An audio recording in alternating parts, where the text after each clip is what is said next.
I'm 71 years old and my name is Zachariah. I used to believe that age came with peace, that after decades of building a life brick by brick, the house of marriage would stand firm against any storm. I was wrong. The day my wife found out I cheated, everything I thought I knew about love collapsed in a single breath. The home we built over 42 years turned into a battlefield where silence screamed louder than arguments.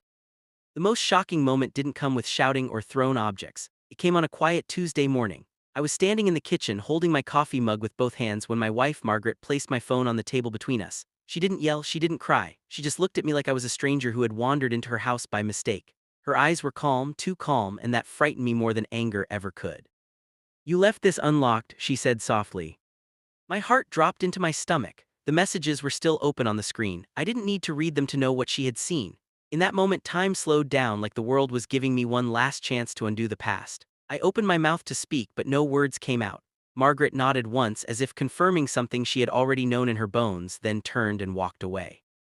That was the day my home became hell on earth.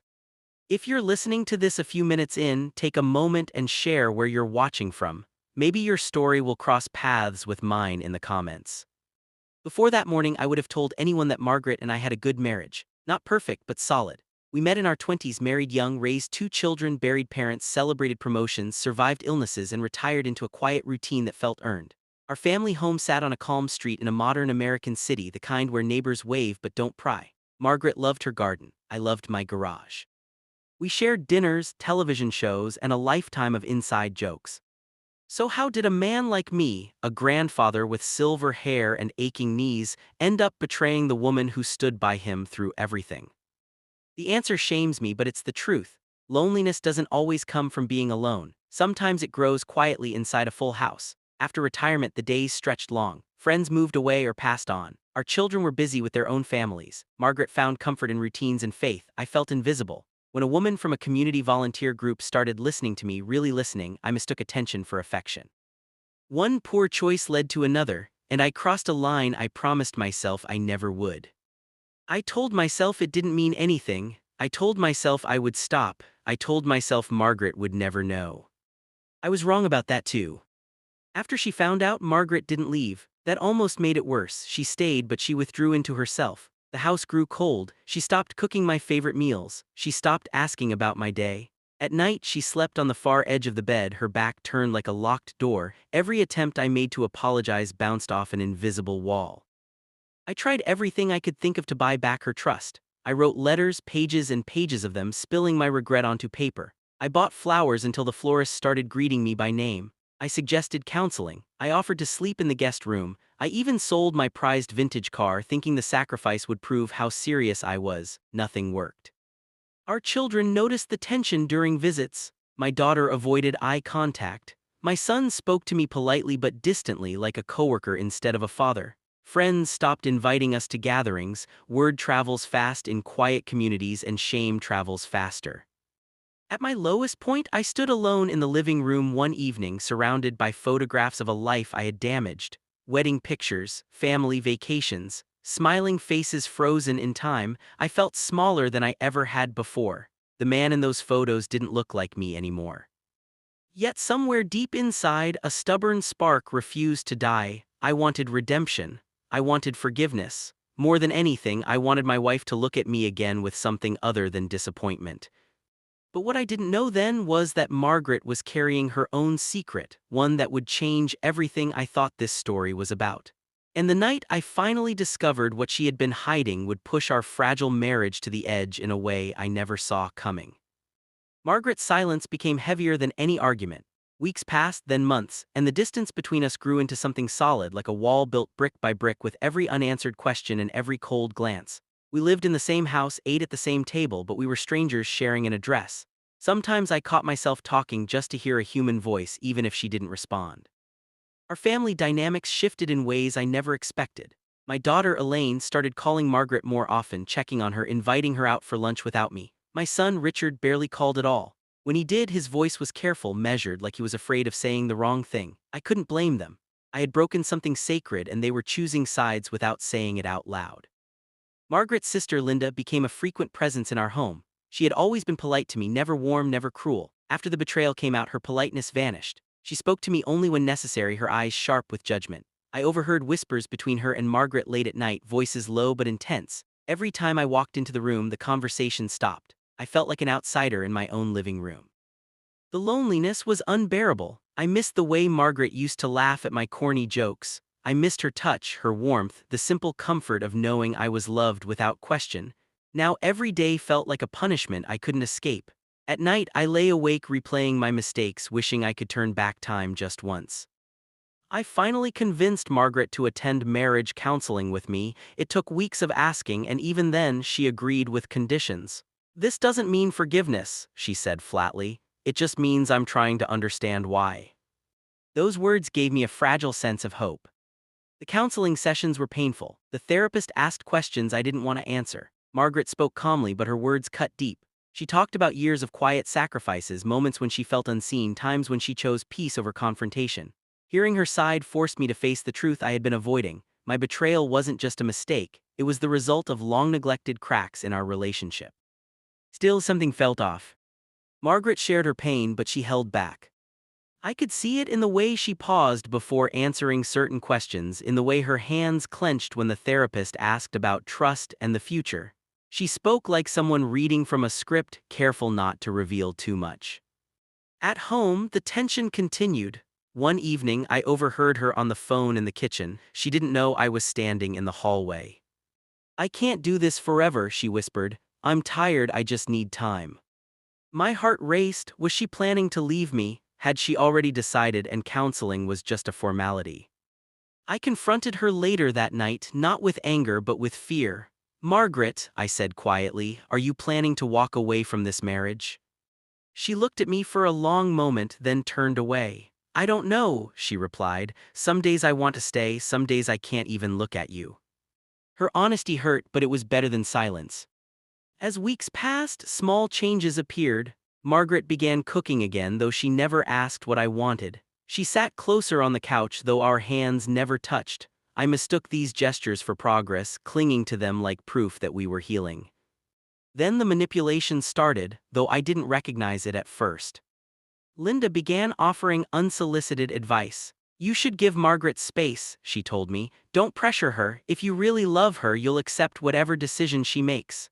Her words sounded reasonable, but they always left me feeling smaller, guiltier, like I didn't deserve to hope.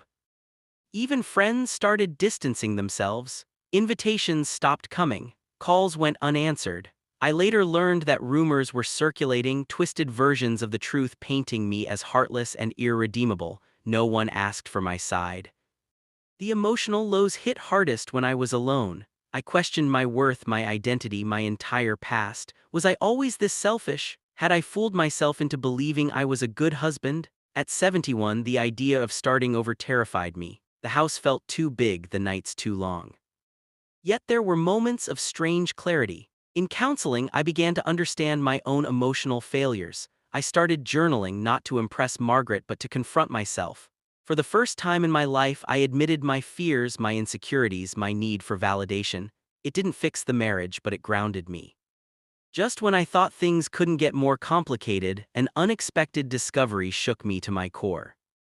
One afternoon, while cleaning the garage, I found a small envelope tucked inside an old toolbox. It wasn't addressed to me, it was addressed to Margaret. The return address belonged to someone I didn't recognize. The postmark was recent. My hands trembled as I stared at it. I didn't open it. I couldn't, but the questions flooded my mind. Who was writing to my wife? What was she hiding from me? For the first time since my betrayal, I felt fear from the other side of the table. And I couldn't shake the feeling that the truth I was about to uncover would either destroy what little hope we had left or expose a secret far bigger than my own mistake. Before you move on, I want to hear from you. What would you have done if you were in my place? Would you have opened that envelope or respected her privacy? Have you ever seen something like this happen in a marriage? Share your thoughts and experiences in the comments below.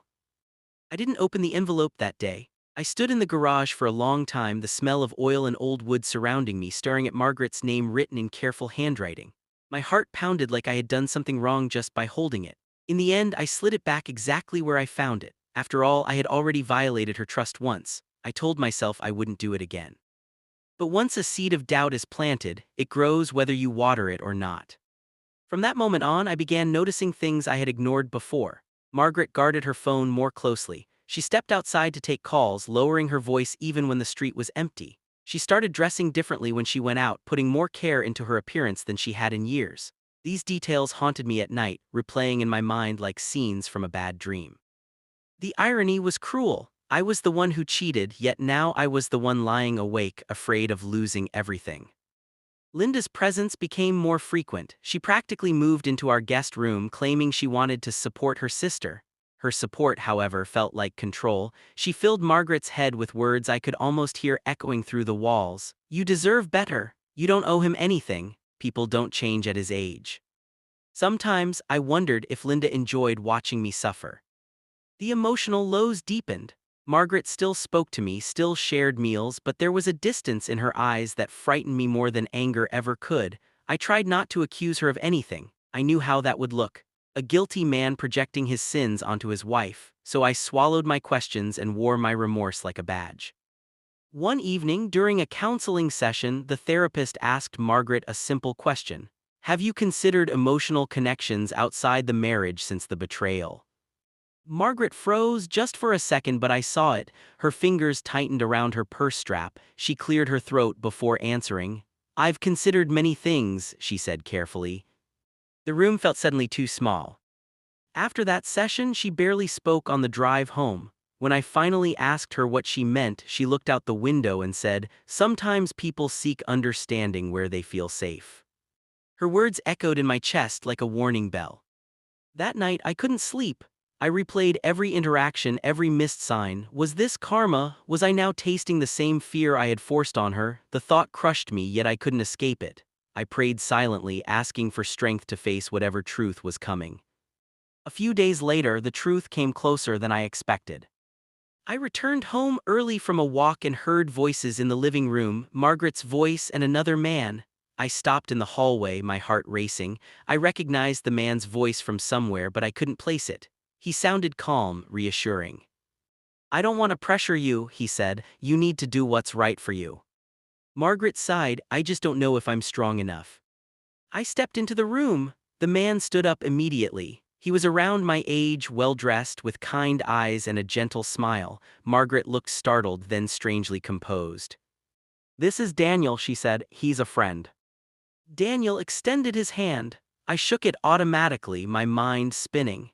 He explained that he was a grief counselor from a local support group Margaret had been attending. According to him, they had been talking, sharing experiences, offering support.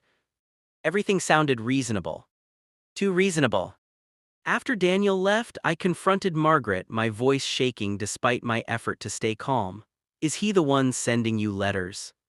She hesitated. That hesitation was all the answer I needed.